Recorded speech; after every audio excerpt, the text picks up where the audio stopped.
The match on Sunday morning. The message was simple enough that it did not invite suspicion. Are you going to play tennis this weekend? He had joined the site only recently, hoping to find players nearby. Wheelchair tennis had brought a new rhythm to his life, a welcome structure to the week, something to look forward to after long hours of work. He replied with a straightforward list of times and courts. Saturday morning and afternoon were already scheduled. Sunday morning was open. The answer came quickly. Sunday would be perfect. Efficient, easy, just another tennis arrangement. They exchanged a few more messages about schedules and courts. He mentioned, casually, that he played wheelchair tennis. She responded with encouraging enthusiasm, as if the detail made no difference at all. Fun is the goal of any game, she wrote. There was something reassuring in that sentence. They settled on 8 o'clock Sunday morning at a public court that was usually quiet at that hour. Before long, she shared her phone number. You can text me so we can stay in touch. He sent a brief message that evening confirming the time. No reply came. He assumed she was busy. An hour later, a new notification appeared, not as a text message, but through WhatsApp. Hi, I sent you messages, but maybe something is wrong with my phone. Can you see this? He could. It seemed like a minor inconvenience. Technology misbehaved all the time. Still, it was curious that the text message had shown as sent normally, yet she insisted she had never received it. He made a mental note of the detail and let it pass. Conversation on WhatsApp unfolded easily. She was cheerful and quick with humor. When he said he had just finished a tennis match, she joked that she could tell from the timing of his reply. When he explained that wheelchair tennis meant remaining seated while others ran, she laughed. That means you conserve more energy than everyone else. Her tone was light, never intrusive. They spoke about sports, then work, then the small satisfactions that come from routine effort. It turned out that they shared the same profession, technology. She mentioned flexible hours and remote work. It explained how she could play tennis during the day. Coincidences like that made conversation flow naturally. Still, something about the pace felt slightly accelerated, as though familiarity was being assembled more efficiently than usual. He noticed the thought, then dismissed it. People often felt comfortable talking about shared interests. Later that evening, she sent photographs from her travels. A winter village blanketed in snow, a quiet street lined with wooden houses, a smiling figure framed against white sky. Hokkaido, she wrote playfully, waiting for him to guess the country. Japan, he eventually answered. She praised his guess with exaggerated approval. Smart people deserve rewards, she wrote. The photos were striking, professionally composed, perhaps a little too polished, but travel photography often was.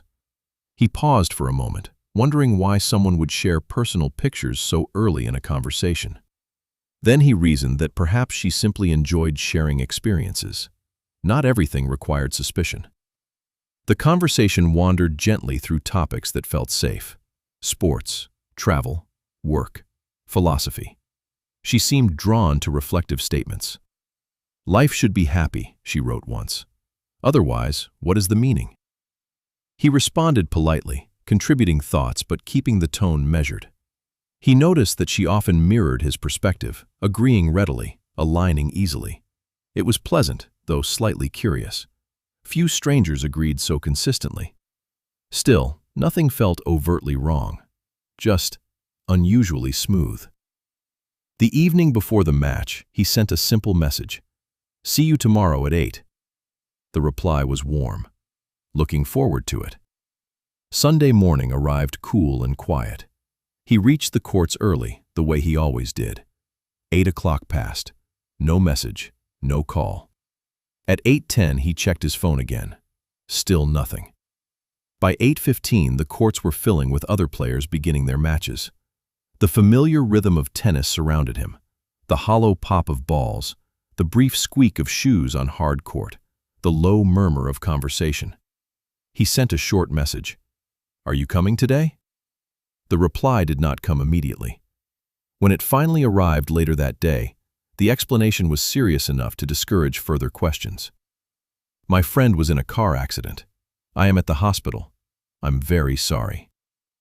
Concern replaced curiosity. He replied with empathy, wishing her friend well and telling her not to worry about the match. Life happened. Plans changed. There would be other Sundays. Over the next few days, the conversation slowed. Responses became shorter. Future plans were never mentioned again.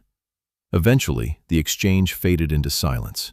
It was only afterward, with distance, that the details began arranging themselves differently. The text messages that never arrived, the effortless agreement on nearly everything, the early sharing of photographs, the absence at the court, the gradual withdrawal. He checked the phone number more carefully and realized it was not a traditional mobile number at all, but a Google Voice number, a digital line capable of supporting WhatsApp, but unreliable for standard text messages. It explained the missing texts. It explained the insistence on a different communication channel. It explained the careful distance. He reflected on the conversation again, this time noticing what he had sensed quietly from the beginning. There had always been a small awareness that the interaction might not be entirely genuine. The friendliness had been slightly too polished, the alignment slightly too precise, the compliments slightly too timely. Yet there had also been curiosity, and, perhaps, the simple human willingness to allow something pleasant to be real. He had responded kindly, but cautiously. He had not shared personal photographs. He had avoided revealing identifying details. He had allowed conversation, but not intimacy. Even while hoping the interaction might be genuine, he had maintained a quiet boundary. Hope and caution had existed side by side. Eventually, the truth became undeniable. The interaction had been a performance, a carefully constructed exchange designed to build familiarity quickly. The missed meeting was not an accident. The warmth was not spontaneous. The connection was not real. It was a farce.